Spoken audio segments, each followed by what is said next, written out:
So let's talk about grants, everyone. This presentation is brought to you by Flatirion's Young Farmers Coalition, organization that I work for, volunteer for. They're fantastic. And Slow Food Boulder County, which is where Andy comes from. And we've kind of been overlapping doing some work together, so super exciting. So who are we? I don't know if I've met anybody here. I don't know. Let's see. Jess looks kind of familiar. I feel like I've seen you before. But my name's Taylor Mulia. I work at a farm. I own a farm called Long Table Farmstead in Lyons. So we very small scale livestock operation, just pasture raised chicken, turkey, pork, and lamb, and eggs. And my grant experience is varied and mostly negative. The reason that I'm hosting this workshop today is because we heard a need in the community that this is what people wanted to hear about. And then I knew Andy and I was like, oh, that guy knows a ton about grant writing. I'm going to tag team in with him. So I put together this presentation with a bunch of advice from some friends, and we're also going to use Andy as a resource. So Andy, do you want to introduce yourself? Yes. Evening, everybody. My name is Andy Nowak. I own a farm on the west side of Longmont. We call it Community Table Farm. We're primarily a vegetable CSA farm.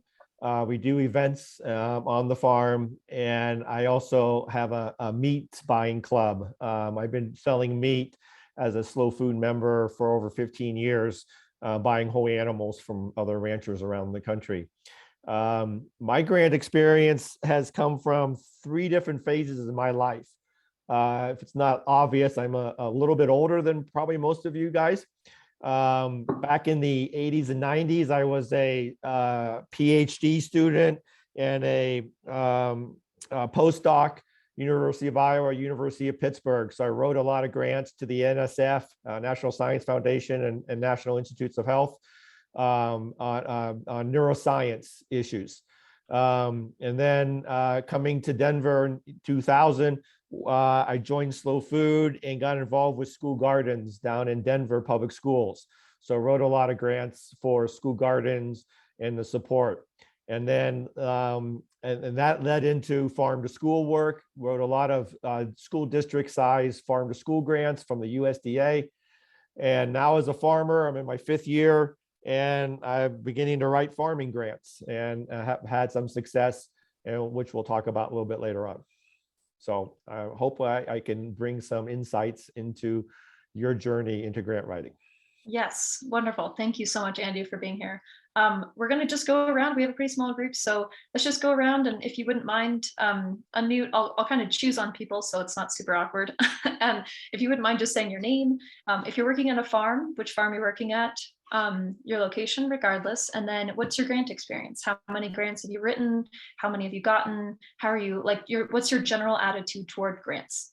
So we can go first with Elise. Hello, my dad is a 4th generation farmer outside of Eaton, which is by Greeley. And I also am a ditch writer for the Eaton ditch, and that's the reason that I'm here is because the ditch office wants to look into getting some more grants for water, because that's kind of important, you know. Awesome. But I have never written any grants, so. Well, wonderful. Welcome. Thank you so much for being here. Let's go next with Greg. Hi, my name is Greg Peterson, and I've got a small farm operation in Lakewood that I've been running. This will be my 4th year with that, and I've got it with that business. I've only written 1 grant, but with my job, and I think Elise was at a meeting that we hosted last week. I work a lot in water resources, and I write quite a few grants related to that, just whether it's 10,000 to a few $1 million projects and just pulling that together. So, but I just came because I don't really have any experience or knowledge of what's out there for my little farm. Awesome. Yeah, that's a great reason to be here. Thank you for coming. Let's go with someone that is called Dharma's Otter. Is that a person? I can't tell. I'm guessing that's a note-taking app. Is it? Okay, Yeah. let's try the next one then. Zephrine, is that how you pronounce your name? It is. Hi, everyone. Hello. I'm Fran. I am in Denver. I have a 1/4-acre urban farm that I run with my family. And then I have a partnership with Denver Botanic Gardens, and I study their lavender for value-added products. I have a lot of experience with grant writing. I focus mostly on social impact grants, so not USDA, although this year, or is it the VAPG, I believe, is the value added product grant. So I've written one before and it didn't go through, but they sent me, you know, the notes on how I could do better. So I will be applying again. But I don't know. And I wrote, I was the interim grant writer for Frontline Farming for 7 months. So I have written quite a few grants and we were successful. But my strength is social impact grants or organizations who want to do that, not so much, not yet, fingers crossed, a federal grant. So I just want to know like what I have an opportunity to do and, you know, how I can support in collaboration. So thank you. Awesome. Well, thank you for being here. You sound much more qualified than I, but I'm super excited to hear even what you have to say about these grants. So awesome. Let's go with Shawn. Hi everyone, my name is Shawn Wu and I farm part-time at a farm called Wild Wellspring here in East Boulder. We do CSA vegetables during the winter. And my grant application experience is pretty minimal. I've helped review some grants. I do know that we applied for quite a few grants this past couple months that we're just hearing back on, but always interested in learning more and how to get better at stuff. Wonderful. Jess, you want to take it next? Yeah, hi everyone, I'm Jess, I use she, her pronouns. I work at Metro Caring, we're an anti-hunger nonprofit in the middle of Denver, and I operate a hydroponics farm inside of a shipping container. And this year we're starting an outdoor farm at the location of Ecar Farm, so around Alameda, Monaco, and that'll be about 2,300 square feet or of like rows. My grant, and also I'm the treasurer for Mile High Farmers. So my grant experience has been varied. I've written grants in various forms for about the past 10 years for different organizations, but I'm starting to take on a little bit more of that at work, and I'm also starting to take a little bit more of that on for Mile High Farmers. And so I'm curious, I'm here specifically for connecting, you know, with you all and brain swapping about grants in the farm and agriculture scene specifically. Right. Awesome. And Venita? Hey, I'm Venita, she, her pronouns. I'm associated with Switch Gears Farm, and we're two people essentially. So my partner and I. The best way to describe our roles, I'm the person who does everything indoors that doesn't require the sun, and he does everything that does require the sun. So the majority of the work. With grant writing experience, honestly, not very much at all. We've written 2 grants, but we felt like not confident when we submitted it because we don't quite know what we're looking for or what they're looking for. And one of them we recently got, but it was more like a form than a grant.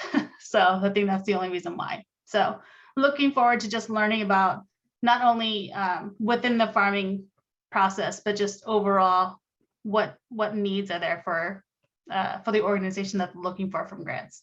Right. And that is, we'll definitely go into that. That I'm in the same boat where it's like small scale farm. You don't really quite know what you're doing yet. So Exactly. I feel you. I know exactly how that feels. What about Scott and Melissa? Or maybe it looks like it's just Scott here. Just Scott here. Our farm is Serendipity Farmstead. I would do all of the grant writing. I've written one and I don't know how it's come out yet. We haven't heard the results. Okay. But my mechanism for doing that was I had found a grant that they awarded 2 years prior for basically the same thing. So I just basically cut and paste into that one and send Right. it back and figured, all right, if it won once, then maybe we'll win again with some different names to protect the innocent and Yep. see what happens. All right. All right. That's one strategy. Awesome. Thanks, Scott, for being here. What about Rachel? Hello, my name is Rachel, and I've done some work on some grants, mostly associated with farmers markets organizations. But I'm looking to get more into supporting producers with getting grant funding that's out there. So yeah, I'm just here to listen and learn. Thanks for hosting the webinar. Wonderful. You're welcome. And last one, I think we got Azul.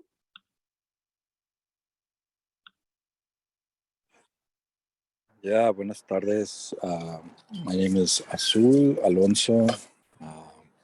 He, him pronouns, and also here to learn about, obviously, how to generate income on ideas around farming. But I think for us as a family, just kind of learning what defines a farm and what kind of work you can write about to be considered for funding. So the idea of growing food, but growing medicine as well, and being able to generate or be considered, because there's so many wonderful projects out there that in so many ways we're all asking for similar pots, but just learning ways that we can work together and maybe find the right language to describe what some of us want to do. So yeah, thanks for the invitation. Happy Awesome.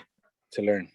Yeah. I think, man, you brought up a lot of really good points of like, we're all kind of looking for the same thing. And it is very true. We're all trying to do incredible work. And it's, and we'll go into this later, but partnering up is actually a really, really powerful thing in grant writing for a lot of different reasons. So yeah, thank you everybody for being here. If you missed the first slide in the first couple minutes, we wanted to say that this is a conversation. So if you at any point have any questions, this is not one of those like wait till the end to ask questions. It's like if you want to raise your hand using the raise that little hand little feature, you could do that, or straight up just like unmute and just burst right in, like no hard feelings. So yeah, we want to hear from you and hear about your concerns, your questions, anything specific we would love to address. So yeah, let's get on to it. So this is one of two webinars. We're going to do one obviously now, then we're going to do one in the fall. And so a lot of people, are like,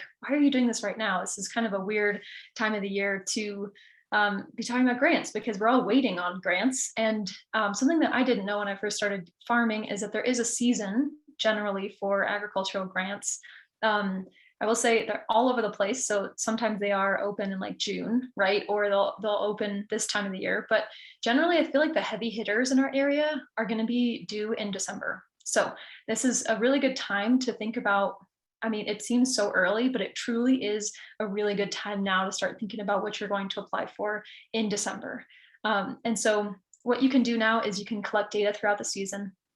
This is something that will be really impressive on the application, and it's something that I never thought about, but Andy has taught me that, even simple things like how long does it take you to get down a row of carrots with hand weeding, and how long would it take me if I had a fancy like tool that I want to apply for. So this is a great time to collect data. Like we slaughter chickens, so it's like, how long does it take me to slaughter 25 chickens with this old like rickety plucker? So, and then maybe I can do some research, go to a friend's farm and go see how quickly it takes them to do 25 chickens. So collect some data, think about the big projects for next year. And something that I kind of fell into is I was like so focused on the season all year, just like focused on getting through, and then finally got the time to sit down and actually breathe. And then all the grants were due. And so it was like this mad scramble. I was like doing math super quickly, and you can tell in the applications, like I didn't have time to really like build partnerships with people. All my applications last year were me going solo. I just need these particular things. And I don't think it was a really good approach. And so now I'm kind of thinking about it more like, all right, let's start now and let's kind of slowly think about this and work on this. And by the time the application comes around, you're actually ready to sit down and put pen to paper. So, and then the third part of this is truly something that's been very eye-opening for me in just researching grant writing is that the partnerships and relationships are everything. And it's crazy because like, you know, a lot of us are kind of doing our own thing over in the corner, have our own little farm, sell to, you know, our little group of customers. And it's crazy because most of these people that are getting these grants are like directly in contact with the people who are administering the grants. And that's not cheating. And that's something that I like immediately was like, that just seems really sketchy to like bother them or to like get involved with knowing them, because it just seems like they don't want that. It's like, seems like I'm cheating and somehow, but truly most people that are getting grants know the people administering the grants, or they know they have sort of a reputation in the community. So this is a great time, start thinking about what kind of different partnerships you can use with you and another farm or another organization, but also building partnerships and relationships with the people giving you the money, or the people who know the people giving you the money, or the people who know the people who know the people giving you money. So anybody you can meet in the food and farming community is not wasted time.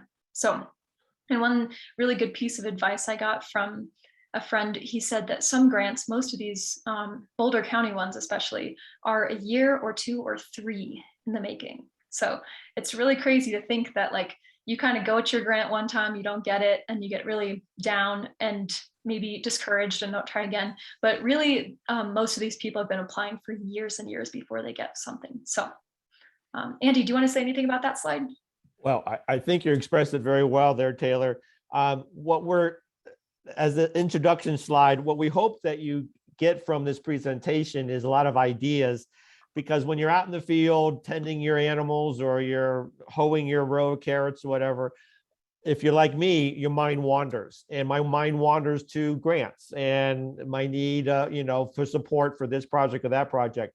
You should always be kind of thinking about it, because you're going to find yourself forming some great ideas and or questions that you can maybe spend a little time during the summer to get some answers to those questions, so that when the grants open, you're more prepared. And our goal is to get you more prepared, so that, you know, we're not going to get into the nitty gritty on how to write a grant today, but we want you to start thinking about it and thinking strategically about it. How can you use some of your free mental time and you know, 1 hour a day or 1 hour a week, even during the course of the summer, to start building these relationships and partnerships so that you're more prepared. Right. Okay, so this is the holy list that we've come up with between Andy and I, but this is definitely not exhaustive. And I know some of you guys in Denver have access to grants that are not on this list. So, but generally for Boulder County, if you have a farm, these are the heavy hitters that you're looking at. So Restore Colorado, this one is a grant that is in partnership with Zero Footprint, right? So they, so these guys are essentially, I think they're changing down the line, but they're a compost application, or like they do a lot of like carbon sequestration sort of projects.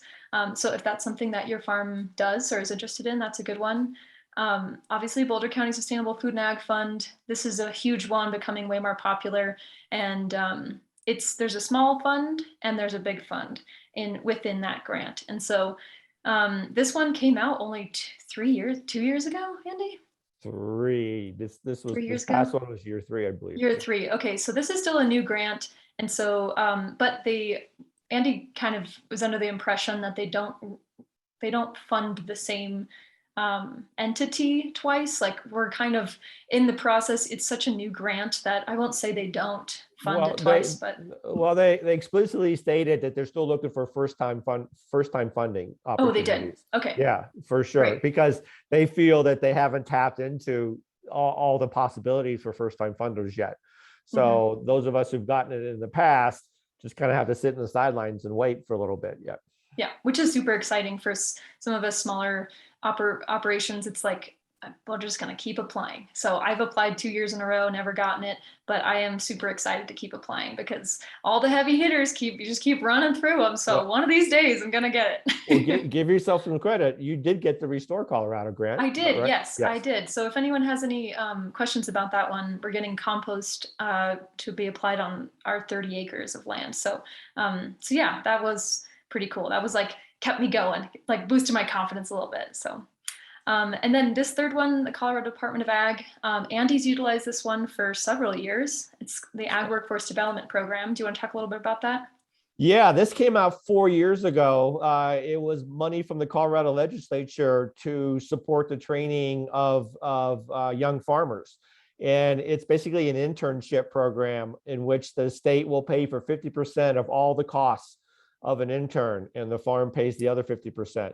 And because of some connections I had with Colorado Department of Agriculture back in my farm to school days, I got the first release of this grant. I was notified of it, and 4 years ago was one of only 8 farms that got it the first year, and farms and ranches. It covers both farming and ranching, and I've been successful every year since then. So I'm on my 5th intern this summer. So it's a workforce program of 50% cost to me and 50% to the state. And it's getting more and more popular, and I'm surprised that I'm still successful, because I figured they'd bump me off at some point. If you're looking for labor, this is what you want to look at. That's the one. Yeah. And I was actually on the committee that decided the grants this year. And so I looked at 64 applications, and I will tell you, first of all, incredibly easy application. Like if you're considering it, just go for it. It's like, it'll probably take you an hour tops. And it does not require this sort of like project building and creative writing. It's just like a Google form, and you literally just fill it out and give them a budget.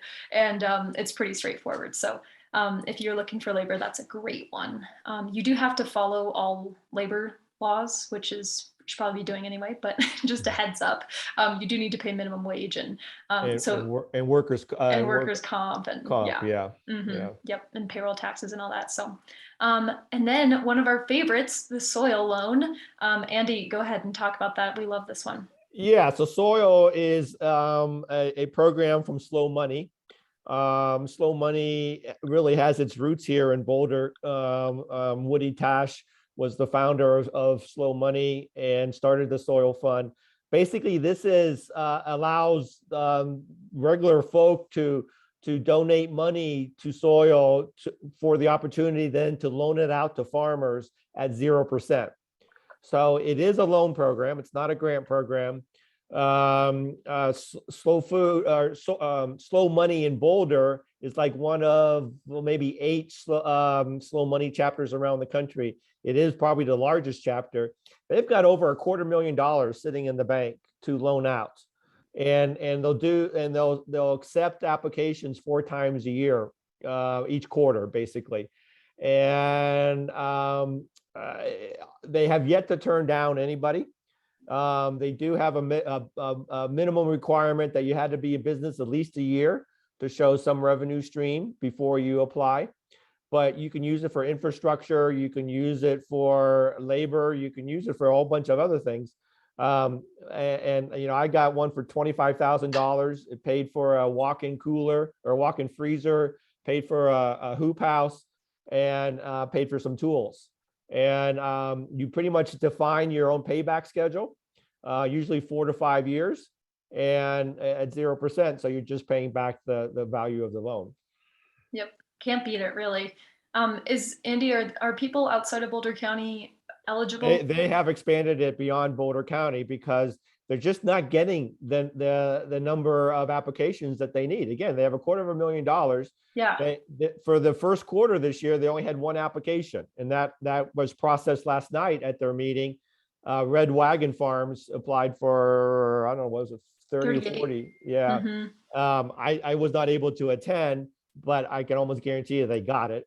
And the money's there. So it's one of my goals to work with people that want this opportunity, I'll be your sponsor. I'll help you get into soil if you really want to explore this. So Right. if you want to consider a loan, let's talk. Mm-hmm. It is seriously it's a wonderful thing. It is like, you know, you just go and stand up in front of some people. It's like, it's amazing too. It's, you know, it's not like a loan in that you have to like, they check your credit score and you have all these stressful papers. It's just like literally, hey, can you give me money? And they give you money and then you give the money back, which is really beautiful. I wish there was more programs like that, but please, everybody consider that one. That one's fantastic. It's how I got my livestock trailer. This next one, Andy does not recommend nationwide grant and like grant opportunities. But this is out there. It's Food Animal Concerns Trust. If you raise livestock, this is a good one. But it is nationwide. So I think they have a lot of people applying, but I would say I don't suggest you try a national grant your first time that you're writing a grant. Right. Start local. If you're a small farm, the best funding you're going to get is local funding. There's no doubt about it, because your competition is less. You have a better opportunity to meet everybody, to make an impression and everything. If you're applying for national grants, you're going to get lost in the shuffle. And I'm not saying you can't, but don't start out applying for national grants. It's just too tough. Right. So that one's out there eventually if you're into it. Colorado Proud. I know the state of Colorado has some funding for marketing support for Colorado products. I've never used that one, but it's out there. I actually got those for the school gardens back in the day. Yeah, I mean, you have to show how you're supporting, you know, Colorado fruits and vegetables, basically, and they're not easy to get, but there's the opportunity. Yes. Okay. Cool. This Colorado Department of Ag. The farm to market grant is the one you might have seen around. It was just, there was one wave due in November and then another wave due in February. These are infrastructure grants for food. So if you need a facility for processing food or for storing food, this is your grant, and it is a statewide grant. But and so Andy, talk about this is new. So this is new, right? Yes, let's talk about that. This is a new Colorado legislature set aside $30 million of the CARE Act for this. Some of you may know Brian Compom from the Boulder County Farmers Market Program. He's retired as their director and is now the director of this grant program for the state of Colorado. Like Taylor said, they've had two application periods already. The first application period, they were giving away $1 million and they had 13 million in requests. So it became quickly popular. And now if you weren't awarded in the first period, your application got rolled into the second period, and we're waiting to hear. That hasn't been released yet. But this $30 million is going to be both grants and loans coming from the state. They have not announced the loan programs yet. Their loans will have a small interest rate on them, probably somewhere between 1% to 3%. They're still working with a bank to figure out how that's going to work out. But this $30 million is going to last at least for 3 years worth of funding from the state. And Brian told me that he hopes that it can last for over 10 years. So this is one just to watch because it's going to be around for a while. Yep, for sure. And then we have, what's up, Shawn? There was a question in the chat from Venita wondering, specifically asking Andy when the next quarter for reviewing soil loan applications is. You can go to their website, go to Slow Money Boulder County and then click on soil. They'll take applications anytime, and then you'll be reviewed by a committee. You'll get interviewed by the committee. And when your applications are ready, they'll put it in front of the membership. The membership actually votes on you. So you can join soil as a public member, as a farmer. Farmers get to join for $25. The public, I think it's 100 or a little bit over that. And everyone gets to vote. And so you'll make a presentation in front of the membership, and the membership votes on your application. So don't wait, go ahead and apply for the loan. They'll just work you into the next cycle when it makes sense. Right.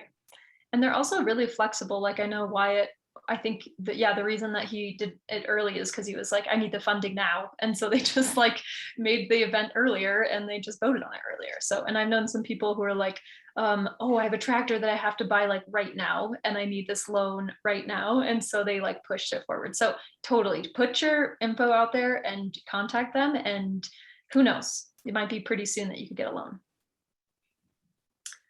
So yeah, the next one is the value added producer grant. This one is hot right now. I feel like everybody's talking about this one, but I don't have any experience with it. Do you, Andy? I was just on the phone or on a webinar or Zoom call with our CSU folks talking about this. There's a group of us that may apply. It comes in two levels. There's a planning grant that up to 75,000, and then there's a working capital grant for, I think it's up to 250,000. Yeah, it's a USDA funding grant through rural development. So it's national, so it's a bit challenging. There is a 100% match on this grant. So, you know, if you ask for 50, you have to show 50 to get this grant. And we'll be talking a little bit about matching later on in this webinar, so I won't go into it now. But that's a little challenging for those of us who, you know, are just starting out and don't have the big bankroll to do the matching. But you can also, with matching, you can count your time and other in-kind kind of things, which we'll talk about here in a little bit. Mm-hmm. Okay, awesome. And then I have a bit of experience with NRCS, but NRCS team tends to be cost sharing as well. So their EQIP program is like for big projects. So if you needed like a water pipeline dug, it tends to be like, when my experience is larger production operations or large livestock range operations, but I know they do some smaller stuff, but generally they have it is a matching program, but if you're a beginning farmer rancher, you get a little bit of leniency. So I think it's like, it's like the match isn't that much, or you get like, I don't know, there's some kind of kickback if you're a beginning farmer, but. Well, and they're the ones that have the greenhouse program too, that you can buy a hoop house from them. But I looked into it and they only have one size and one model, and it's big. And for, you know, again, it's for more larger scale. So it may not work out for everybody, but it's available at a pretty cheap value. Yep. Awesome. Is anybody else aware of any other grants that you want to talk about or get any information about that you had in mind?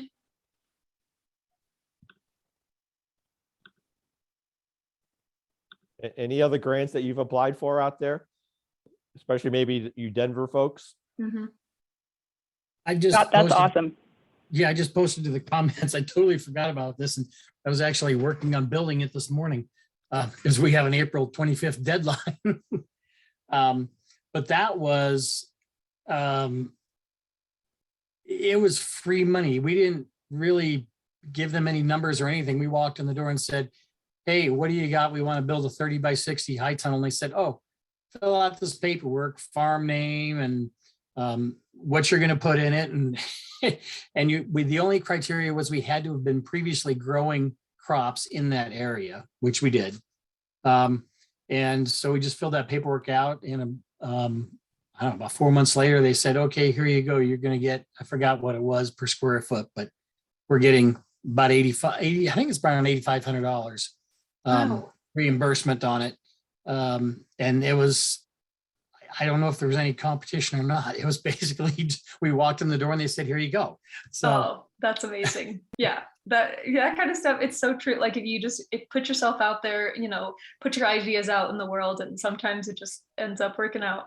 I feel like sometimes too, NRCS, not to like hate on it, NRCS, but sometimes their websites are not like fully updated and easy to understand. So I feel like that, and also a lot of the other like government websites sometimes are really convoluted. So that is, I mean, there's something to be said for like just reaching out and being like, here's what I'm doing. Do you have anything for me? You know? yeah, we actually just walked into the office and let them guide us as to what was available. That's great. And then we also, we've moved our farm out of Boulder County. We're up in South Dakota now. Oh yeah, that's right. Because we needed more land and couldn't afford it in Boulder County. But while we were in Boulder County, we actually got and then turned down another NRCS grant. We wanted to irrigate, our pasture was irrigated by flood irrigation. And we wanted to control the irrigation much better. And so they actually had a guy come out to our site, tell us what they were going to buy for us. And I think that was a $17,000 grant that included electrical improvements to a pump, a pumping system, filtration system, sprinkler heads all around the perimeter. And so that was another one that really didn't take any strategy on my part to figure it. I just went down there and said, hey, what can you do for us? And I think the people who are working those offices are paid to spend money. So Right. invite them to your farm and tell them, what can you give me some money for? Totally. Especially if you're doing anything sort of progressive, regenerative, like interesting. I just think they get a lot of like, regular Joes. And so you might come in and be like, hey, I'm trying to regenerate land. And they might find that interesting. So. And I'll just throw on two more things that's not on the list, but it's kind of unique to the times that we're in. Because of COVID and all the support coming out of the federal government, I got a PPP loan, which paid for my my labor costs for last year. Super easy to get, very minimal paperwork and no reporting. Work with a local bank, but they're not available anymore, unfortunately, or fortunately, because COVID's going away. And then I'm wrapping up one more from the USDA. It was the Pandemic Response Fund. I got this off of a email from Nourish, which used to be Live Well Colorado. And basically, this was up to $20,000 from the USDA to cover any expenses due to COVID pivots or COVID expenses on the farm. So if you had to invest in worker materials to keep everybody safe, or had to redesign your packing or storage area, you can get reimbursement for it. I scrambled and said, well, I had to rent a van because I had to make deliveries in a different way because of COVID, and I'm getting $4,000. With very little reporting, but pain in the ass to go through. I had to, I have to have a DUNS number and I have to have a SAM account with the federal government. And that's been a pain in the butt to wrap that up. Right. But, it's still $4,000. Right. Yep. All right. Let's get rocking and rolling here. So in terms of thinking about which grants make sense for you, there's some considerations that you should keep in mind.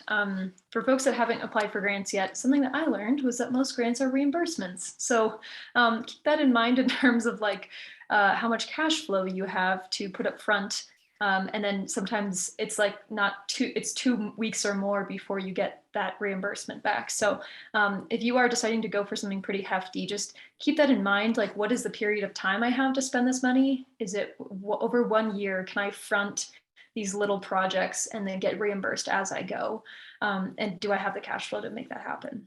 Another thing to keep in mind is what are the reporting requirements? Like Andy was saying, that these can be quite cumbersome. So really look at what those might be, and feel free to ask the people that are administering the grant, like, what exactly does it take? And then one thing to just keep in mind that my accountant just told me, but that doesn't really matter if you spend all of your grant money, but technically grants are taxable income. So if you do get a grant, that's one of those like, here's some money, and so you just put it in your account.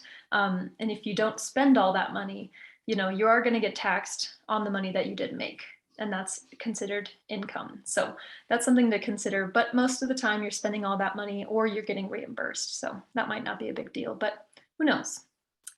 And this is one thing that people go back and forth on. Talk to the grant administrators and see if they're encouraging big projects. So like Andy was saying that some, the Boulder County sustainability grant, they were saying that like they want to encourage small farms to like take that leap and go big and go, like they don't want established big organizations necessarily. Like I think they want to see people making that step. And so So some opportunities are like that. And then other ones are like, heck no, I'm not giving you my money. You have only been in business for 4 years and you need to demonstrate some more capacity to administer this grant. So, and regardless, I would say be careful applying for those big grants starting out, especially because, you know, I was looking at these for the past couple of years and it's kind of hard for me as a small farmer to think about what I would do with $60,000.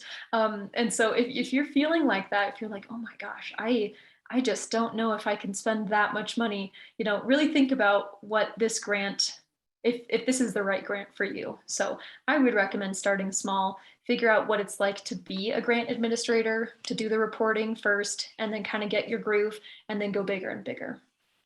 And then a big thing is look and see if you qualify for the grant. Like, cannot say this enough, like really dig into what their qualifications are. Some people require, like some grants are just for nonprofits, or some grants are, they require you to have a Schedule F. And if you don't have a Schedule F, then you can't apply. And you don't want to get to the point where you did the whole application and it was for nothing. So look at that in detail. I mean, seriously, a lot of these things are like obvious, but it takes a lot of effort to really scan through a government grant RFP, and it's painful, but it will be worth the time. So really dig into it. And then find out if there's any special ID numbers or paperwork. Like Andy was saying, you needed some acronym ID number. DUNS number. DUNS number. Which is another unique number that's assigned to your business, like your Social Security or your EIN. There you go. Yeah. Yep. And then, you know, I know for NRCS grants, you should have a farm service agency number, FSA number. So this stuff is not hard to get, you know, it's just nice. But these are the kind of things you can do now. If it's not like the, yeah. Right. Yeah. And you can do those now because like the DUNS number, it takes a couple of weeks to process the paperwork through, you know, the application process online. And you don't want to be doing it when your grant deadline's looking at you in the face. You want to get that done now. Right. And it's free. It's free, and you know, you have it for future use. Yep. And then if you're also, if you can't find the application from last year, you know, say if you're right now, you're just looking online and you're having trouble, just contact the administrator of the grant and just build a relationship with them and ask them some questions and just be straight up like, would this be something that my business might be interested in? These people are there to do that. So take advantage of that resource. So in terms of demonstrating a need, and so this is one question on a grant application that is very popular. So demonstrate the need on your farm. So what is the big thing that you're asking for? And, you know, I think when you're first starting out writing grants, it's really easy to get overwhelmed and just to say, oh my gosh, I need so much. So you create this really elaborate list of things. It's really easy. It makes it easier if you kind of plan on one specific project. So like, does it fall into the infrastructure category? Does it fall in the labor category? Is it a special project in itself? Like, do you want to create a garden for a particular crop and you haven't done that yet, but there's a piece of land right there, you want to make it into a garden? Or do you want to make a greenhouse and, you know, expand your operation so that you can sell more vegetables? And the biggest thing is focus. Focus on one thing that you want, or focus on a package of things that belong together. And so if you're kind of wanting something over here and over there and over there, use your own money to find out another way to fund those other things and find a project that's cohesive and that can tell a nice story. So find some things that really pair together nicely and tell a really nice narrative. Another way to think about demonstrating need is building capacity. A lot of these grants want you to get bigger, and you may be constrained because you don't have all the equipment you need, or your equipment is small scale and you need to take the next step up to a larger scale. And if you can show that you have the demand for your product is greater than you can supply, and you need to build capacity, that's how you demonstrate a need. And that may involve some data collection too, you know. And so that's again why we're starting now is always be collecting data and it's easier to have that data in your pocket later than trying to recreate it when you need it. Mm-hmm. And look at the grant if it's and it scale the proposal for the size of the grant. So if you want, like, for example, if you wanted a chicken slaughter setup and you've got 4 machines that you want to buy, but the proposal is $5,000, just do those 2 and just say, this will make, this will allow me to expand my production, and don't make it too complicated. So, so yeah, this is really important in terms of writing your farm narrative, your grant narrative, is that I think when I was first starting, like, my producer perspective of like small farmers, I'm like, I'm trying so hard, please just give me money. And I'm just trying to, make my farm serve the community. And so that's enough, right? And I think it's in this day and age and who you're competing against, producing food is not necessarily enough. Everybody's trying to do that. So I think it's important to look at the grant and understand what are the needs of the community according to that funder. So really dig into what the funder, who the funder is, where the background comes from, where does their money come from. And in the case of Boulder County Sustainability Grant, like, they have an actual sustainability, what's it called, like, plan, right? That it outlines all of their priorities straight up. So that's actually a really great resource that you can use to address, like, wow, this is clearly their priority, and I'm going to shoot for that one. And if you remember the application, Taylor, you have to identify which of the priorities in the application you're targeting anyways. Yep. So you might as well go read those now, memorize those priorities, so that as you're working throughout the year, you'll see some of those priorities pop up on your farm. Mm-hmm. And that's what you want to write to. Yep. And it's hard to, if you have an idea in mind and it doesn't necessarily follow the funder's priorities, I think it's really important to evaluate what you're asking for. Like, the funder's priorities will trump whatever you're asking, whatever your goals were. And so really look at what they're asking for.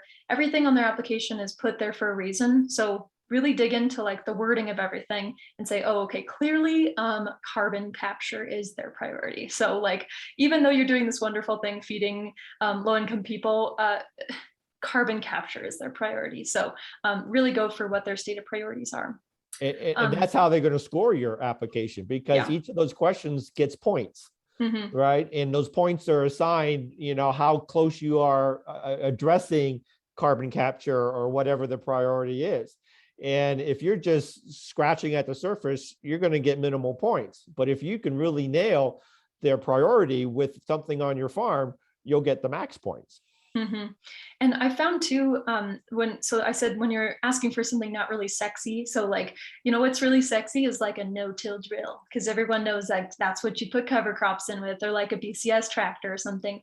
But in terms of, like, other things that are just really helpful on your farm, but don't necessarily pertain to, like, their goal is of, like, regenerative agriculture, you're going to need to work a little harder. So maybe try to be strategic and choose some things that are for sure going to be things that they're interested, that are going to meet their goals. So I know, like, Boulder County has probably, I think they've bought like 4 no-till drills at this point, because that is clearly something that they know is going to benefit soil, and one of their priorities is sustainability. So and then, this sounds interesting. Andy and I were talking earlier about research the exact prices of what you're trying to buy. So it sounds ridiculous, but, like, even if you're buying a tractor for, $15,000, $20,000, call the dealership and ask them how much that tractor will cost, put some tax on it, and come up with an actual number.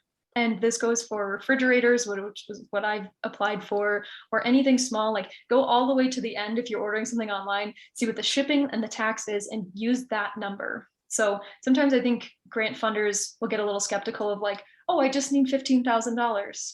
And they're like, well, clearly this person hasn't done their exact research, and they might be a little turned off and a little skeptical that you're going to go over that. And that's not a good thing.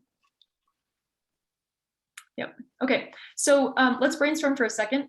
Think of one thing that you want to get funded on your farm, and not only how can it address a need on your farm, but how can it address a need in your community? And that can be sustainability, climate change, that can be social, that can be food access, that can be any realm that is related to the community, something greater than your own farm.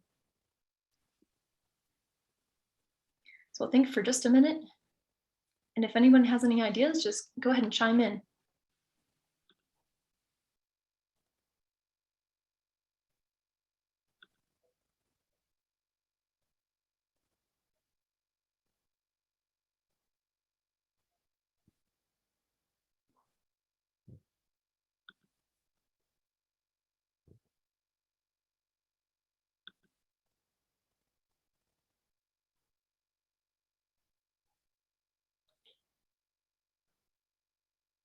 Rachel, not to put you on the spot, but the farmer market grants that you wrote, they must be a community impact of those grants. Is she still on? Sure. Yeah, no, big Yeah. time. Farmers market's all about serving the community of farmers, and the community at large. So yeah, those grants were designed to increase business capacity, and fund a building structure actually for the farmers market. So it was about trying to expand capacity in a way that improved access to local and fresh foods. And then there's probably a lot of grants that try to get more participants in the farmers market. Expand the reach into the community for those who traditionally don't come to farmers markets because they may be too expensive or they may be too foofy or whatever. Mm-hmm. Sure. Yeah. And actually I was doing this work in Oregon, and, there's a lot of the SNAP benefits and these farmer bucks and all these different checks and things that people could bring to the farmers market to buy fresh produce directly there. So we did get some funding related to that project as well, to increase access to fresh foods for low income people as well. All right. Yeah. So yeah, again, good examples of not just trying to build out the farmers market itself or the farmers that are already connected to the market, but to expand it out and make it more of an impact throughout the community of farmers and of consumers. And so that's a nice example. Jess, did you write something in here? Let's see. Yeah. I did, but I'm not sure if this is the right place for that, just because we are applying from a nonprofit status. And so well, it might be think something different. I think you'd be perfect for the agriculture workforce development program because the urban farming aspect of it is very interesting to Colorado Department of Agriculture. And it's a certain type of training that's both agriculture and people relating and everything. And so it would be a good experience. I last year hosted an intern from Focus Points in North Denver. They're starting their Huerta program, which is going to be urban agriculture programs, and they're getting ready to build their first greenhouses and things on their property. And so I had an intern on this farm so that she could have farm experience to go with her gardening experience that she was getting at Focus Points. Mm-hmm. And that was agriculture workforce development funded. Yep. Yep. And, I think it's important to really, really push the impact on the community. Like what next step are you going, like you're not employing somebody, you're teaching them a lifestyle, you're teaching them a skill set, and I think one other one that I can think of for producers is like filling a need. Like I feel like Jade Sato, what is her name? What is the name of her farm? Minoru Farms. Minoru, yeah, exactly. Like she can pull data of like how many people, she can go to the farmer's market and poll people and be like, how many, like what kind of greens were you looking for today? Like, have you ever, is this something that you were looking for and you can't find? And she fills that niche of like those particular cultural greens, or like even honestly, any poultry right now, it's like so hard to find poultry. There are no processing facilities in Colorado. So if you could find a statistic that said, there are 0 poultry, USDA facilities that will, anybody that will process my meat, and this is a need, like people on the Front Range are going to be eating poultry anyway.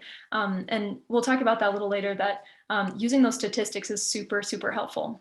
So it's like finding something on your farm, and we know that you're doing so much, and farming is so hard as is. And a part of me just like hates that we always have to do like one extra step, because running an operation is so hard. Like even just trying to make it work is so hard. But in terms of getting grants, you have to prove that you are reaching another level, that you are pulling in the needs of the community as well. And we are all doing that. It's just a matter of finding the words for it and expressing it. So yeah, think about the biggest thing when you're thinking about writing the grant is think about it from the funder's perspective. This is ultimately an investment for them. So they're going to want to give to an organization that has either proven themselves or has a good reputation or has demonstrated that they can handle money. And so, I think when you're just getting started and you're not getting these grants, like think about it from the funder's perspective. Like you don't want to throw away money. They don't want to throw away money. They want to see that you're going to actually take this into the future. So show them that you can. And read the grant very carefully. Cannot say this enough. Read the grant very, very carefully and research who is giving you the grant. And then I actually just talked to a guy, Brian DeCourt, who helped me a lot with this presentation. He says the first thing he looks at when he looks at a grant opportunity is the evaluation criteria. So look at what they are going to match your application up to. So most people, when they evaluate the 1,000 applications that they see coming in order to handle that capacity, they have to use a rubric. And most of these people are using rubrics. And the rubric probably says, does the person achieve this thing? And the thing is on the actual, so like, for example, does it address soil health? And so that is in the actual request for proposals. So in your application, don't be afraid to use their exact wording. My project addresses soil health. And you really want to pay attention to that evaluation criteria, because that's what's going to tell you what the rubric is going to be. So the latest Boulder County sustainability application, how is your project going to address underserved, underrepresented farmers? Right. And if you didn't touch on that, then you missed out on a lot of points on the rubric. Totally. And I love Taylor's suggestion. Make it so obvious to them. I am going to address underserved, underrepresented farmers by doing this. I mean, you're limited by how many words you can put in the grant application. So you use your words wisely, but you want the readers, because again, they're reading so many applications, their eyes are getting tired. You don't want them to hunt and peck for their answers. You want to put the answers right in front of their face. Yep. Read about past funded projects. That's always fun to do. That might give you some creativity as well. And then most funders, obviously, we all know this, they want large impact. When it comes to philanthropy, when it comes to nonprofits and grants, it's all about the numbers. They want to, if they're a grant that turns around, so like the Boulder grant, they turn around to their taxpayers and they say, here's how many people we educated, here's how many pounds of food we fed, and here's how many people we impacted in total. That is what they want. They want a nice fat report at the end of the year saying how many people, how many pounds of food. And so those numbers, you have to get those up. Even though you have a fantastic project, if it's only going to impact you and the 5 people that you work with, it's just not going to get funded. Those numbers just don't look sexy on paper. And then, just consider too, if you're going for a big one, especially, can these people trust you with the scale of the project? So it's pretty obvious sometimes when you're new and you're just going for that big one. It's pretty obvious to funders if you can really handle administering that much money. If it comes to $50,000, even myself, I don't know that I'm comfortable with $50,000 yet. I think you just need to be really honest with yourself of can I handle spending all of this money? Can I handle fulfilling these grant requirements? And can I handle this project that I had a great idea about? What's it gonna look like next year when I'm working my 2 jobs I already work, and make sure that I'm fulfilling this grant on all of its timeline. So make sure they can trust you. So yeah, let's talk about partnerships. There was somebody who gave us a question before the presentation when they signed up saying, is it worth it for my farm to use partnerships when applying for grants? Yes, yes, yes, yes. And this is something that I've learned recently that I'm very excited about, is that you will almost always be stronger with a partnership. So even if it's you and another farm similar to you, if it's you and an organization like Mad Ag or Frontline or Mile High Farmers or the food bank or a school, something to get your numbers up. And that's obviously not only for the numbers, but it's just a greater impact. They feel like, so imagine if you had $100,000 to give to the community. Would you fund a bunch of projects that only affected 2 people each project? Or would you fund the ones with the numbers? I mean, honestly, we all would fund the ones with the numbers. Like it's just more attractive, and it makes it feel like, wow, we are doing we are making a really big impact in the community. So yes, always partner, but find another entity that has strengths you don't have. That was something that Brian lent to me as a tip. But I will say, Andy, we were talking about earlier, like it is important to find, if you are going to have a partner, make sure you trust this partner and make sure that that you kind of build a relationship and you can work together. And so, because you might be writing this grant with this person and they might like not have great writing skills, or like maybe they have a very different voice than you or a very different direction for the project. Make sure, and this is great because you have so much time.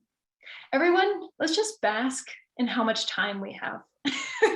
Right now, you have so much time to think about this. I feel like I'm always just scrambling in December, but this is great. Like we have so much time to think about this. So think about it as you're building a relationship. Think about like, ooh, can I really do this with this person? Can I write the application, do the actual project, and report it all with this other person? Will they be a reliable partner? Do you have anything to say about that one, Andy?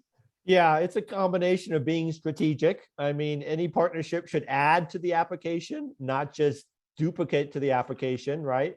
But you want to make sure that partnership works for both parties, or it could be a partnership of 3 or 4 entities. It's a struggle, and it may not always happen the right way the first time, but yeah, don't go 1 month out from the application looking for the partnerships. Now is the time to start making your friends. Right. And the way they deal with you now will be an indication of how they'll deal with in the partnership too. Very true. Very true. And even if you don't have an idea who you want to partner with, just keep networking. I mean, honestly, there's been nothing I've learned more from being in the ag industry than just relationships. So just keep meeting people. If they have anything to do with agriculture, get coffee with them, go attend their events, show up, meet people, shake hands. And who knows, like maybe that person works at a nonprofit and they're looking for a farm to partner with, and you're the only person growing that thing that they think is interesting. Jess, did you have that situation? No, I was just saying, hit me up, because we have a lot of COVID relief money that we're trying to spend on local producers. Right. And people seem to be pretty shy about being like, hey, do you want to buy my stuff? But we have thousands of dollars to pre-purchase now from our food pantry. And now's the time, because of COVID. I got a whole bunch of beef into Metro Care Ring last year with COVID monies. Denver is spending a lot of money through their Denver Healthy Kids Act. My very best friend runs that program, and there's lots and lots of money out there right now because of COVID. But we got to know people like Jess and Lauren at the city of Denver to make that happen. Yep. Just keep showing up to stuff. I mean, I joke around all the time. Like my husband's like, oh my gosh, you're just like, you don't have to go to everything, but then sure enough, I went to this thing and now I have $5,000 in compost coming in semi trucks to my back door, like for free. And so who knows, like, I don't think any network opportunity, even if you go there and you don't feel like socializing and you just go home, that is never wasted. You had an opportunity to kind of feel it out and get in there. And it takes a long time to really get enough, gusto to go out there and shake some hands, but you can do it. if you're a producer, people want to hear from you. So, and yeah, going at it alone is kind of scary. So just keep networking, find people that want to work with you, and try to make some partnerships. It'll make your application stronger. Okay, let's talk about some writing tips, like really nitty gritty stuff. The biggest piece of advice everybody tells me is do not be flowery, do not use metaphors, don't get really big and heady with these applications. Again, these people are reading a lot of applications and they need to check the boxes. So as much as you can write a beautiful story, get to the point. So don't try to flatter them, don't try to be flowery. And Brian told me, like we just mentioned earlier, like he said, almost in a grotesque way, like repeat their words back to them. Say, my project demonstrates blah, blah, blah by doing blah, blah, blah. Like you do not need to make it all nice and beautiful and really lovely to read. These people want to check the box. So use their language, throw it right back at them. And you always have word counts to get working against you. And the last thing you need is a bunch of adverbs and adjectives, that fill up space, either by character count or word count. Right. So it's simple language that goes directly to the point. Yes, and that is so not my nature. And I'm pretty sure that's why I haven't gotten some of these big grants that I've written, because I take so much time, and with the word count, I try to fit as many adjectives as I can. And I think, I definitely think this is a huge, very important tip. Get to the point. And definitely read all the directions. I was on the Ag Workforce Development Program review committee, and there were probably 6 applicants, maybe 7, that didn't follow the directions. And it made me so mad. Like it was the simplest application.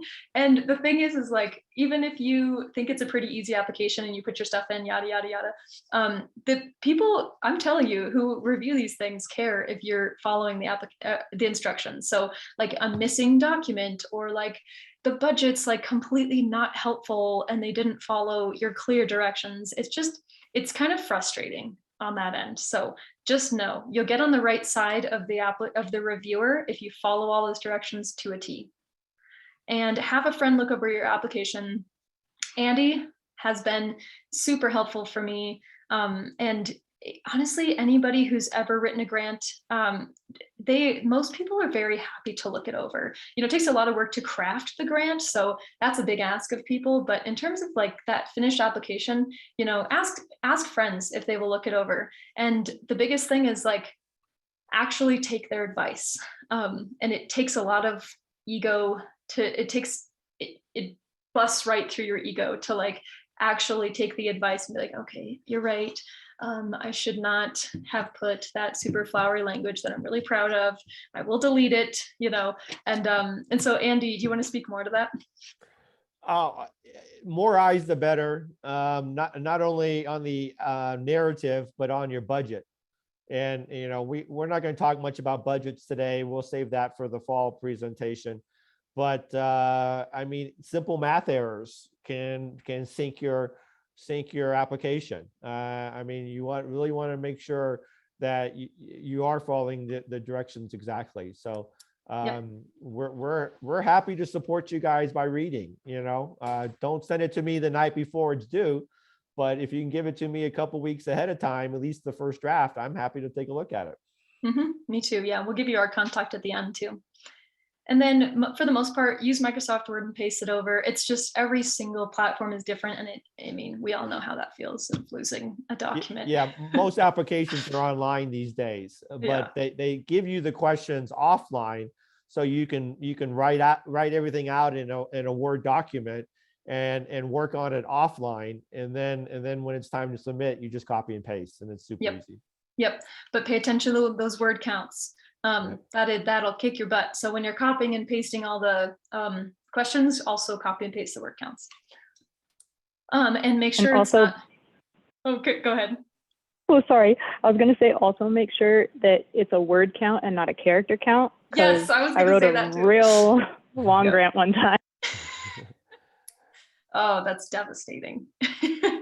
Yeah, totally. Character counts, word counts. It's, I don't know why they do it differently sometimes, but that can be super frustrating. And the online application, they'll, if you paste something in there and it's too long, it just cuts it off. It's, so your sentence is hanging or your paragraph is halfway short or something like that. So, Right. yeah, I mean, the technology is there to really keep track of things for you. Yep. Okay, so let's talk about in-kind contributions. So in-kind contributions are services, material, equipment, or labor that are associated that would otherwise be paid for by the grant. So the reason that we bring this up is because, well, sometimes there's matching grants, like Andy mentioned earlier, where you do have to match what you're asking for, and you can use in-kind contributions, which means that you can use your time, you can use, say you're like, your homie's a professional engineer and they can hook you up a little plan, or you've got an accounting hookup, you've got what else, time, if you have a tractor already, or like if you're, we'll say if you're borrowing a tractor, if you have a tractor and you're using it, Andy, can you like use that as in kind? Most of the in kind is things that you are going to buy for the project once the project's been approved, not what you already have sitting in the garage. Right. So, But like, it's like, what is the grant going to, so usually in the budget form, there's a column for the grant that's going to pay, and there's a column of what you're going to pay for, and the column of your time or your people's time and all that, so the last two columns are your matching, and then the first column is what the grant's going to pay for. So usually you can't count a tractor that you already own. okay, but in the case that you're borrowing something from somebody, like if a neighbor or a landlord has a skid steer that you can borrow, I saw there's on here, you can use like a cost at a customary hourly rate. So look up, look up what it would cost. We're going to have to rent something to complete the project. Yes, you can put that in as an in-kind for sure. Okay, great. Yep. And then volunteer time. There's like this website that you can use to actually calculate the value of like in 2022, what is the value of a volunteer's time? I think it's up to like $22 an hour. Andy, when you're say donating your own time in the grant, what do you value your wage as? Well, like you said, you can look at that website and come up with a fair market value, or you could just look at the labor market in your area. I would consider myself a higher level farm worker, farm manager type. So look at a couple other bigger farms and see what they're paying farm managers for. You don't want to put yourself at $100 an hour, because there's probably not a farmer being paid $100 an hour out there. But something in the range of 25, depending on your skill set, even up to $50 an hour could be very respectable as in kind of your own time. Yep. Or if you're like providing your own food for an educational event, you're going to donate some of your produce to be cooked for people coming to the educational event. That's totally all in kind. Yeah. So essentially, if you're going to do a project that does have labor in it, generally they want to see it being in kind. So definitely put it in your application. That's not something to overlook. Even if they don't require matching funds, just put it in there. Put it in that you're going to be, using this time.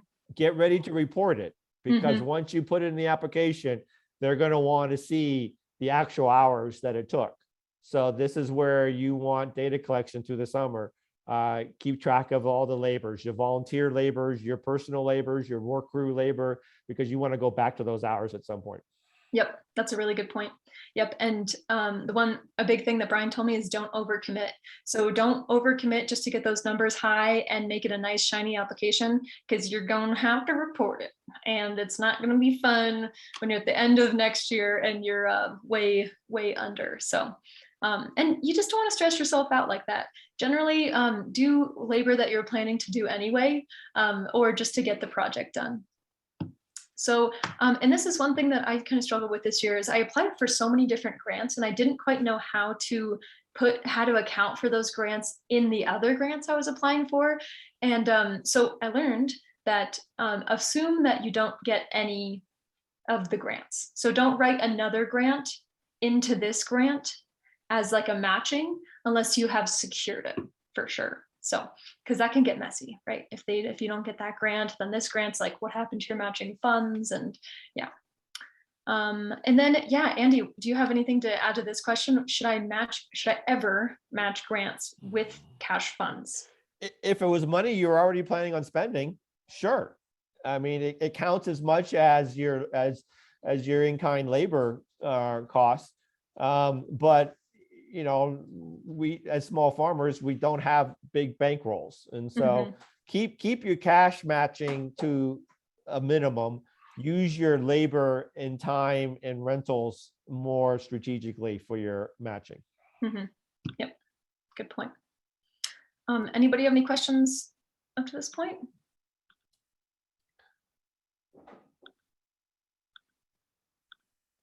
Oh, okay. Awesome. So just some other notes that kind of didn't fall into any of these categories. For state grants, the CSU extension's been really helpful. I know that these three folks have probably been asked by a lot of people to review applications. So yeah, Andy, do you want to talk about the state or the grant writing list they're coming up with? Yeah, so I was just on the phone with Martha and Dawn and Becca, looking at the value-added grant, value-added producer grant from the rural USDA group, and there's a lot of people looking at that grant, and so they're putting together a list of grant writers that they have worked with before that we'll share out once we see that list. It's not out yet. You know, these aren't free services. You're going to have to pay for some of their time, but it could be well worth it, you know, 10 hours of their time to go over the final version of your grant, or 10 hours of their time to get you started on a new grant application, and then you finish it. So it'll be nice to see that. You know, we're looking at a pretty big grant ourselves from the USDA, and it involves a feasibility study. And I've never done a feasibility study before. And that's where I think we're going to pay money to get someone to help us with the feasibility study. So using their resources, I think that's going to be helpful. Yep. Yeah. And I mean, I think it's really important for most of us, if you're a producer, like reach out to your county, reach out to the CSU extension, reach out to any sort of agricultural resources in your community, because these people have a lot of connections and they can get you started as well, or they can just be another set of eyes. So I recommend, like, if you live in Boulder County, that Longmont office on Nelson, where the state fair is, you know, just show up there or schedule an appointment with somebody and just sit down and talk to them and just keep networking. These people are. And the one name there, Adrian Card, he used to teach the Young Farmer Training Program for the state not too long ago. So, you know, he's a very great resource, and he's right here in Boulder County. So totally. So yeah, another tip we've kind of gone over is start small. Don't get too intimidated. Not like me when I'm just like starting to sweat when I look at the $50,000 application. Don't go for those. If it's not worth it, it's not worth your time. If you feel like you can't handle it, start small. Boulder County has one of those little grants, and just so apply for what you can handle and keep growing from there. Reach out to others for looking at your application. And just keep applying, just keep applying the same ones, the different ones, keep throwing them out there. And every time you don't get accepted, ask them for feedback and why you don't get it. It's super professional and super standard for a lot of people to ask for feedback. And I want to put a cheer out for Boulder County. So I was part of a group that applied for the Boulder County Sustainability Grant, one of the big ones, and we didn't get it. And that day when it was announced, we sent an email to Tim, one of the administrators of that grant, and within 24 hours, we replied back with a very detailed email on our strengths and some of our weaknesses. And we're already planning on what we're going to do this year to overcome some of those weaknesses so that we can reapply next year. And without that feedback, you're just kind of shooting in the dark. You might as well close your eyes and throw darts. Exactly. Because you don't know where you fell short. And almost always they're really good about giving you the feedback. It may take a little bit longer with the bigger grants, but it's worth it. Yep, absolutely. So let's get some go items. Like in terms of looking at this season, we can start looking forward and start preparing now. So here's some things that you can start thinking about. Number one, sit down and think about your business's goals. This is really huge. If you have not, I think a lot of us have heard of like holistic management, holistic goal setting. If you haven't, I would look into that sort of strategy of like, what are we doing here? What is the bigger picture and where are we moving? And the thing about a holistic goal is that it's dynamic. So every single year, your goal changes and it shifts just a little bit, and that's natural. So if that, I call it a dusty business plan, but I think that business plans give us the impression that we're going in a straight line. And if we don't achieve that straight line, then we're failing. But really every single year you should be evaluating what went wrong. Actually, what am I interested in now? Like what went really right? And I want to go in that direction. That's a smart business. So keep thinking about that. And like Andy said, when you have that time, that like podcast time, when you're just like hoeing a bed or feeding the chickens, to think about what you want to do for the next year.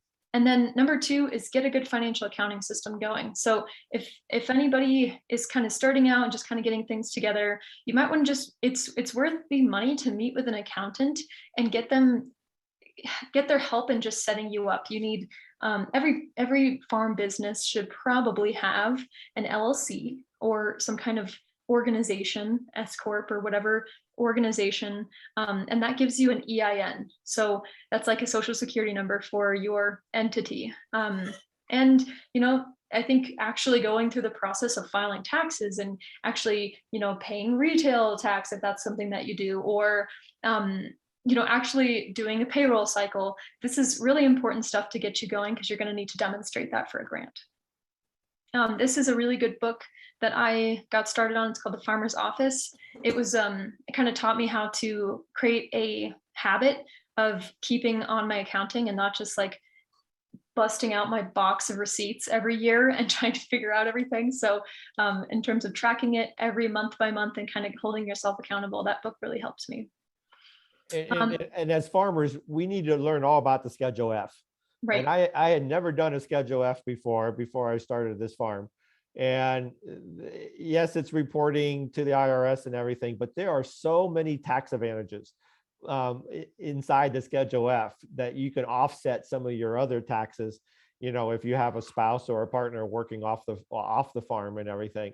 That it's taken me a couple years, but now I have my own spreadsheet here at home that I keep track of everything, so that when I turn everything over to my CPA, it's pretty easy for him to crank it out. But it really helps me understand my business operation by working on the Schedule F.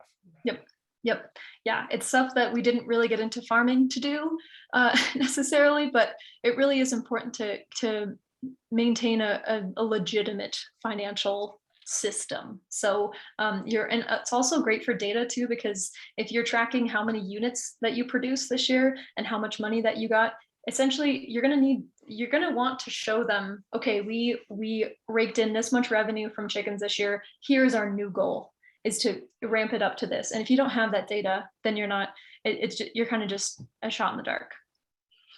So yeah, and another thing you can do is measure those helpful statistics, whatever that means for you. So we talked about it a couple times, even like energy costs. I thought that was interesting because like when I'm writing a grant in December, I can sort of estimate what my freezer will, but like I don't know how to do that. Maybe I'll take this summer and like figure out how to do that, how to measure how much it costs to run my freezer in the summer. And then another thing, like we mentioned, make connections. So here's some ideas: FYSC, Mile High Farmers, or Larimer County Farmers Alliance, Boulder County events, the state fair. How many of you have been to the state fair? Not many. A couple of us. It's so far away. Come on. It's so, I know, but it's like, or a county fair, like Yeah. a county fair. That's so easy to go to. I mean, I think it's kind of a different culture of agriculture for sure than a lot of us are used to, but it's great to get out there and just see what's happening. See who are the players, what organizations are there, what's happening. Get to know your extension agent, NRCS. If you don't know the people at MADAG or Uproot, those people are also really helpful and connected. And then someone asked before the presentation what kind of trainings there are to writing specific grants. And we had a hard time coming up with something, but we did we have remembered that some grants, when they release their RFPs, they actually have a webinar pretty shortly thereafter to kind of walk you through writing the grant for them. So take advantage of those. Sometimes they're kind of dry, but I feel like sometimes they give you some really key insights into what those people are looking for. Okay. Well, awesome. Well, thank you so much to everybody for being here. Thanks to these organizations, and got to make a shout out to Brian DeCourt. He really helped me out a ton with this presentation. He's done a ton of grant writing. So thank you, Brian. And thank you so much, Andy, for being our resident knowledge here today. Please ask any questions if anybody, what are you thinking? What are you feeling? What are your next steps? Any other questions?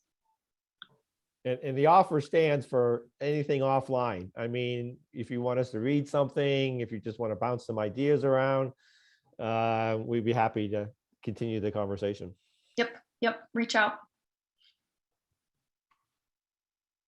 Do any of you have a sense of what types of partnerships might be most helpful or poignant when it comes to applying? That's a good question. Well, again, you always want to build strength with your partnership. You know, you're a great food distribution community support organization, and if you're going for feeding type of grants or whatever, you know, obviously, farms leap right out, and a lot of the grants that are COVID based or community based want to support local agriculture. They want to see those grant dollars stay in the community rather than going to the Cisco's of the world. I mean, it would be very easy to order your food from Cisco, but it's going to have less of a community impact that way versus, supporting the local farm community.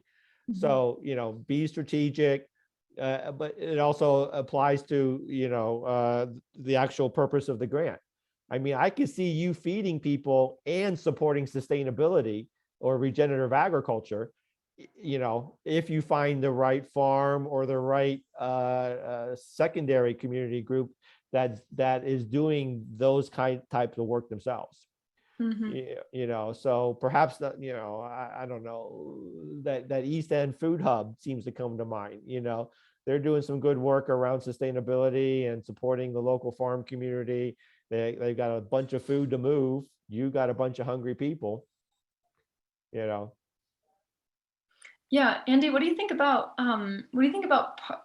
certain farms partnering? Like, we partnered together, like you distribute my turkeys for me for Thanksgiving. So what do you think about that? Like, in terms of finding, if you're a ranch, you find a vegetable farm. If you're a vegetable farm, or like doing some kind of like combining of forces to offer a more complete package.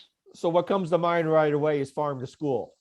Boulder County, has their brand new from scratch kitchen, and our friend Steven runs that kitchen, and he's looking to buy local products to go in the kitchen. Well, they're feeding 20,000 kids a day. My farm, there's no way in heck I could support even a day's worth of salad bars at that school within that district. But I bet through the Flatirons Young Farmers Coalition, we can pull together cases and cases of carrots one week, and that the school district would love to, so if we go in together as a group to supply the carrots that they need, then that's a great partnership. And I like what you said. You produce mostly meat, I produce mostly vegetables. I can see us working on together. There's a concept out there called the Full Diet CSA. So promoting a CSA program that on a weekly basis provides 80% of the dietary needs of the family. Well, I'm going to need a meat producer. I'm going to need a grains producer. I'm going to need a honey producer to make that work. Maybe my vegetables are enough, but with your meat and somebody's honey and somebody's dairy, we can come pretty close to a full diet CSA. And the numbers are way bigger than if I were to apply to something that I needed more capacity to just expand my, Yeah. So, And then when you start bringing groups together, well, then you got to consider coordination and transportation, and those are good ideas for grant funding. Maybe we can all go in together and get a van, that would coordinate all this food amongst our different farms. Or maybe we can actually support somebody as a staff person that does the coordination, because there's a lot of coordination both across the farms and then with the customers to pull something like that off. And that's all grant fundable. yep.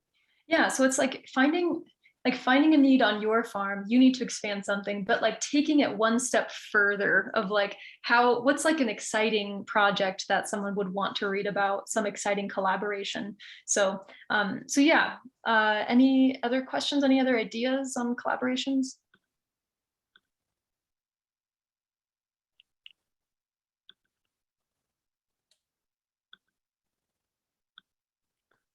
Alrighty, well, please reach out if you have any questions at all. I'm hoping that everyone's kind of inspired and starting to wake up from winter and turn your wheels again, kind of get back into what are the big ideas for the next year. And I just want to say the fact that you're here today and you're trying, I know that you're going to get a grant. You just need to keep trying and keep putting yourself out there. Like I said, just get out there and keep shaking hands and something good will happen. So thank you so much. We hope to see you at an FYFC event soon. You will get a little survey right when you exit this Zoom meeting. It'll pop up in your browser. If you wouldn't mind, please fill out our survey. It is obviously, we now know the the importance of statistics, and now we need those statistics because we are operating on a grant. So it comes full circle. So thank you everybody for being here. We hope you have a wonderful night. Please reach out if you have any questions, and yep, we'll see you soon. Take care, everybody. Thank you. Take care. Thank you.